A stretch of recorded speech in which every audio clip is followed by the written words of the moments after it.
So like if someone comes to me and they start to talk about the subject that I like for me, because I've been sitting in that world so much, I've been writing and scripting and watching videos on camera angles and a whole lot of things, right?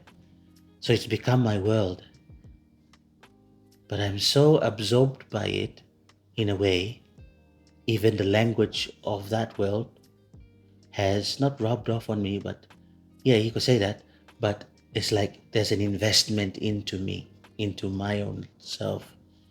That I find it when I sit in rooms that entertain that conversation, that it just flows out of me. It's just like it's them picking from the basket and it's just coming and coming and coming and like, yeah, I know that subject. Yeah, I know that thought. Oh yeah, I learned that the other day.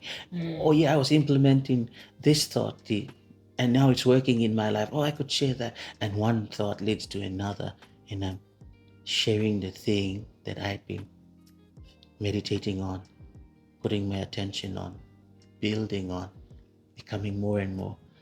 I think one of the transition points, really transformation points, is letting go of the fear that keeps you bound.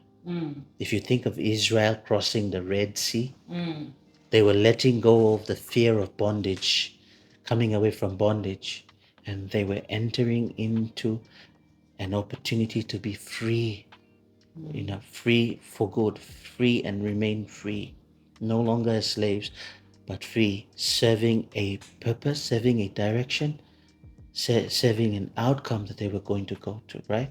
This might be subjective, really subjective, that most people will admit it, and it's good to admit that you might have a fear of stepping into the new, especially with content creation.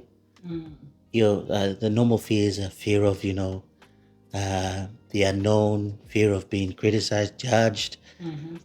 And I was saying in a previous video, you judge yourself the most, um, and then let others come and confirm that judgment of you.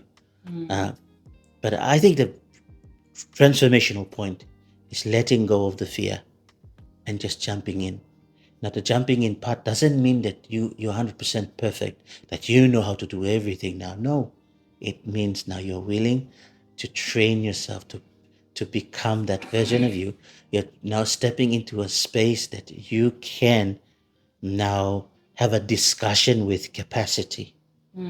Because prior to that, you were having a discussion with fear, and you had no room to have a conversation with capacity. But when you let go of fear, you now started to have a conversation with capacity. And capacity in itself has curiosity, it has direction, it has inspiration, it has your interest, it has you in mind when it's building you. And the thing about capacity, if you trust the process, it will build consistency in you.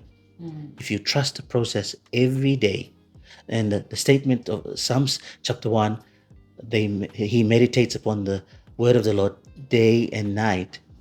It starts out by saying, blessed is the man.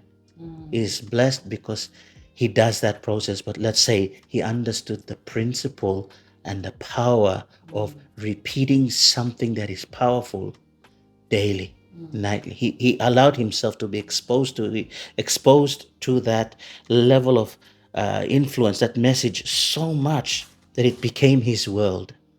And capacity embraced, when it becomes your world, becomes your signal that you send out. It becomes your powerful message that reaches others. And it's all about, then you go from worrying about your fear, it was you being conscious of yourself, to you serving others, because you're no longer worried about fear. You're conscious about your growing and helping others to see their growth. You're now helping them to also come out of their fear and helping them to step into a space where they can also be successful, cross their Red Sea, and begin to see their blessing.